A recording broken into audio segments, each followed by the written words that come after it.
You too have been thinking about reconciliation the last few days, and especially about reconciliation with our Indigenous people of Australia. This coming Sunday we celebrate Aboriginal Sunday. And our readings today give us an insight into reconciliation as well, because Jesus comes into the world to reconcile us to God and to one another. Reconciliation, it's a big word. But in the gospel today, Jesus demonstrates what reconciliation is. Firstly, reconciliation is to forgive the failings of others. And all of us need to do that. We need to do that with each other. We need to do that even with ourselves.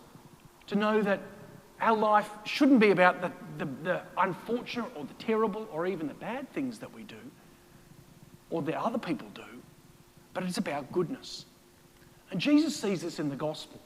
This man who is paralytic, basically a person with a disability, unable to walk. And he's there, and firstly, Jesus forgives him. Jesus reconciles him in his heart with God. But then Jesus says, reconciliation can't be just about words. It needs to actually bring about a change in our life as well. And that's the challenge for all of us. And I think that might be even the challenge for year 2. We can't just go ahead when we've done something wrong and just say, I'm sorry. And then the next minute go ahead and do what you were doing before. We need to bring about a change, both in our heart but also in our action. And so Jesus then demonstrates this.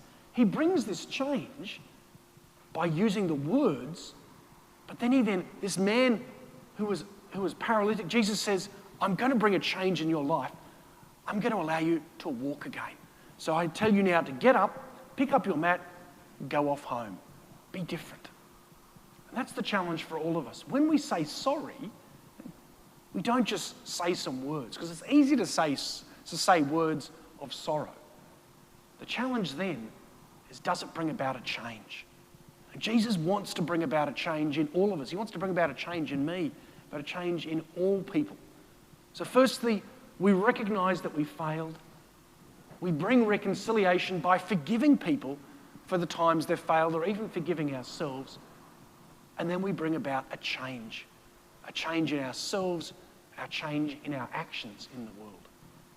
Jesus comes to reconcile the whole world to himself and to one another. Let's participate in this great work of reconciliation.